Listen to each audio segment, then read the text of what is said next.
నిన్న మొన్నటి వరకు జనవరి నెల తర్వాత జనవరి నెలాఖరు నుంచి ఉమ్మడి సభలు ఏర్పాటు చేయబోతున్నారు. ఉమ్మడి మీటింగ్లు ఉమ్మడి సమావేశాలు ఏర్పాటు చేయబోతున్నారు చంద్రబాబు పవన్ కళ్యాణ్ అనుకున్నారు. కానీ ఇప్పుడు చూస్తే ఎవరి దారి వారిదే, ఎవరి గోల వారిదే అన్నట్టుగా ఉంది. అంటే మళ్ళీ రెండో విడత కదలిరా సభల పేరుతో చంద్రబాబు నాయుడు గారు ప్రజల్లోకి వెళ్తుంటే క్షేత్రస్థాయి పర్యటనల పేరుతో రోజుకి 3 సభలు నిర్వహిస్తూ ప్రజల్లోకి వెళ్తున్నారు పవన్ కళ్యాణ్ గారు. అంతే తప్ప కంబైన్డ్గా ఎవరు అయితే వెళ్ళట్లేదు.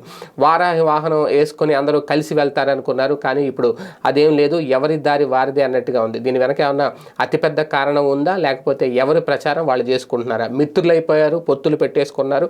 ఇంకా ఈ దాపరికాలు ఏంటి? ఇంకా అంటే ఒకళ్ళ మాట ఒకళ్ళకి చెల్లుబాటు కావట్లేదా?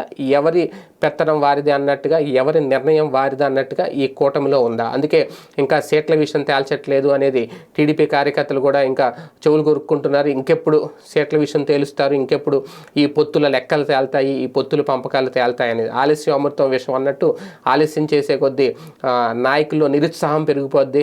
అంత నిరుత్సాహం పెరిగిన తర్వాత అప్పుడు మీకు సీట్ లేదు అనుకుంటే వాళ్ళే రెబల్స్గా మారతారు, లేదంటే పార్టీలు మారి వాళ్ళే రివర్స్ అవుతారు. ఆ పరిస్థితి వరకు తీసుకొస్తే పరిస్థితి తెలుగుదేశం పార్టీ లేదంటే జనసేన నమ్ముకున్న వాళ్ళ పరిస్థితి ఏంటనేది కూడా ఆ పార్టీ నాయకులు ఒక భయం అయితే మొదలైనట్టు కనిపిస్తుంది సోషల్ మీడియా చూస్తుంటే. మరి దీనికి ఆజ్యం పోసినట్టుగానే ఉంది ఎవరి సభలు వాళ్ళు పెట్టుకోవడం, ఇద్దరు కలిసి ఉమ్మడి సభలు అయితే నిర్వహించకపోవడం. దీని వెనక మరి అసలు ఆంతర్యం ఏంటి? అసలు ఈ పొత్తు సామరస్యంగా ముందుకు వెళ్ళగలిగేదైనా, లేదంటే మళ్ళీ ఏదైనా హంసపాద ఎదురవుద్దా? చూద్దాం.